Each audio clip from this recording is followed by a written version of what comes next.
Assalamualaikum warahmatullahi wabarakatuh. Salam petani ternak, tetap semangat dan optimis ya. Salam sejahtera untuk kita semuanya. Terima kasih untuk teman-teman yang selalu mensupport channel ini ya. Di channel ini khusus tentang pertanian perhewanan lah, yang khusus membahas di perkelincian. Jadi dari kandang, bibit, pengobatan, perawatan sampai pasca jual itu akan kita bahas di sini, dan semua jenis-jenis kelinci juga tentunya akan kita bahas ya. Jadi ini menanggapi keresahan saya tentang banyaknya peternak itu yang kadang gulung tikar ataupun berhenti peternak kelinci ya. Memang banyak sekali faktor-faktornya. Makanya dari itu saya akan memberikan penjelasan ataupun dari pengalaman saya sendiri seperti apa sih berjalan di dunia perkelincian. Kalau untuk cara pemeliharaan, kayaknya teman-teman juga yang sudah menyimak channel ini ya, paling tidak bisa lah. Kalau untuk masalah beternak, perawatan dan lain-lain harusnya sudah paham ya. Cuman kalau untuk masalah yang paling besar sebenarnya setelah kita bisa beternak itu masalah penjualan.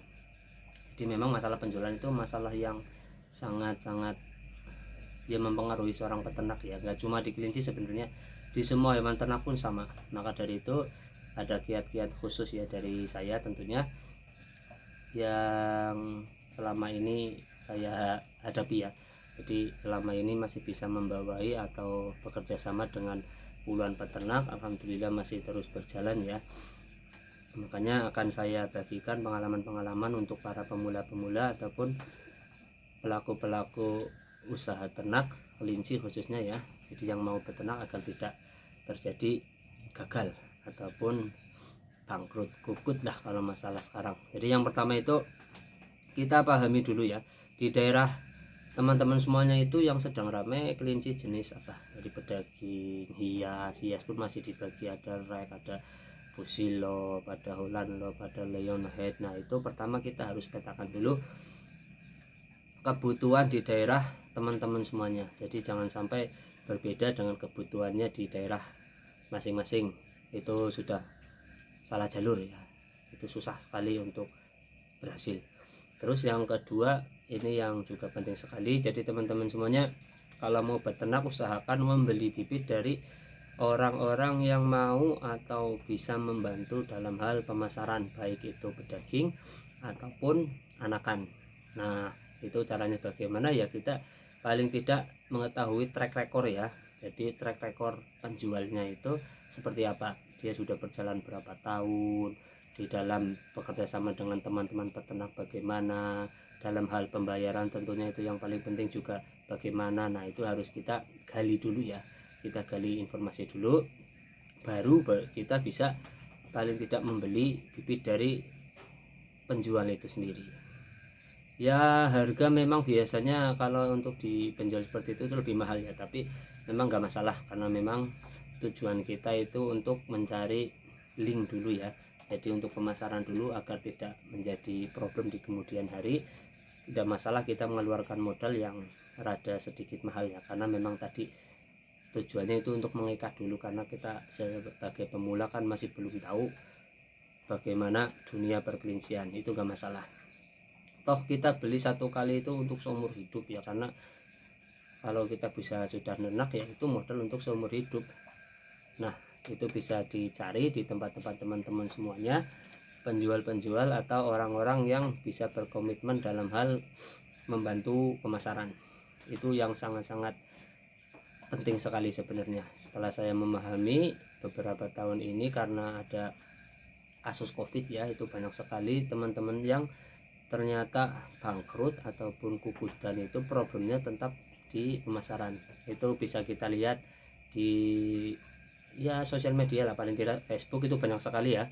Jadi peternak-peternak yang kukus memang masalahnya tetap di pemasaran. Kalau untuk pemeliharaan saya kira teman-teman itu sudah ada bisa lah, nggak terlalu sulit lah untuk di kelinci. Itu untuk yang kedua. Jadi kita pastikan dulu kita membeli barang kepada orang yang paling tidak bisa membantu ya. Nggak usah pakai materai, yang penting kita ada saling kepercayaan, itu malah lebih enak. Saya pun nggak pernah pakai materai ataupun apa, itu malah sebenarnya memberatkan ya. menimbulkan rasa ketidakpercayaan. Maka dari itu kita harus tahu track record penjualnya itu seperti apa.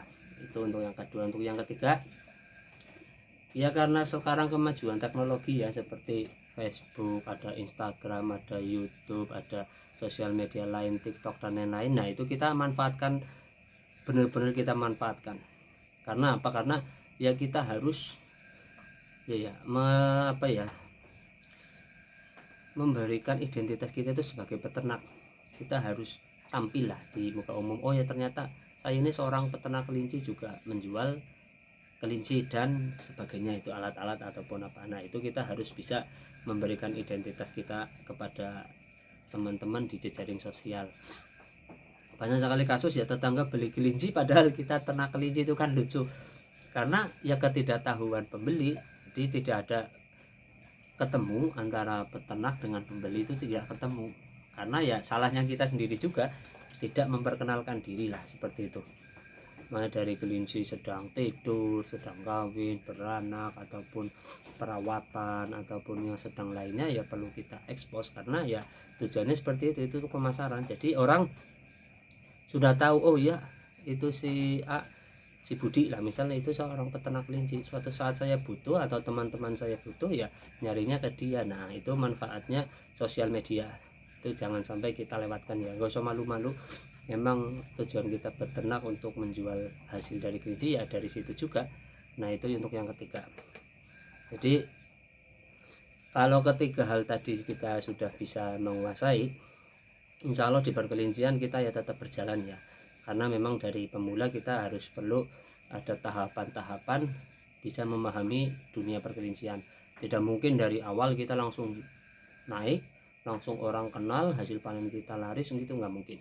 Makanya perlu ada ya pengorbanan sedikitnya, itu dari tadi yang pertama kita belajar cara pemeliharaan dan lain-lain. Yang kedua bisa dari cara membeli bibit yang rada mahal tapi ada kepastian penjualan, itu kan ya itu harus kita pahami betul-betul. Karena yaitu tadi sebagian peternak sekarang itu yang rusak, yang remuk atau tidak berbenah lagi ya dari hal pemasaran. Nah itu 3 faktor itu tadi. Kalau ada keempat lagi sebenarnya masih ada. Jadi yang keempat itu kita maksimalkan segala hal ya di perkelincian. Karena perkelincian itu tidak hanya kita jual anakan, jual daging, itu enggak. Jadi ada bisa dari perlengkapan ternak, atau kandang, ada nipel, terus ada lagi kita manfaatkan juga dari hasil sampingannya itu ya, ada urin, ada pupuk kandangnya. Nah itu sebenarnya profit yang tidak kita sadari, tapi potensinya itu luar biasa. Nah dari situ juga ya, kalau ada modal gede pas tempat kita bagus, bisa bikin taman kelinci, itu kan itu penghasilan juga ya. Jadi dari tiket bisa masuk, kelinci kita mau dijual di situ juga bisa ya. Nah itu yang keempat, itu kita harus bisa memaksimalkan hal-hal di luar kelinci itu tersebut tapi masih berkaitan dengan kelinci. Ataupun juga bisa dari bibit-bibit tanaman yang kita tanam atau kita rawat dengan hasil dari kelinci, itu kan bisa menimbulkan orang-orang ada image, oh ya ternyata pupuk kelinci itu sangat bagus sekali untuk tanaman ya. Nah itu ada hasil sampingannya kan, seperti itu. Makanya teman-teman harus bisa terus belajar dan menggali informasi tentang perkelincian. Jadi jangan malu, jangan sungkan ya untuk bertanya. Kita sharing-sharing bersama, semoga tetap sukses di perkelincian. Terima kasih ya yang sudah menyimak. Semoga video kali ini bermanfaat untuk teman-teman semuanya. Jangan menyerah ya, tetap semangat. Wassalamualaikum warahmatullahi wabarakatuh. Salam ternak, tetap semangat dan selalu optimis.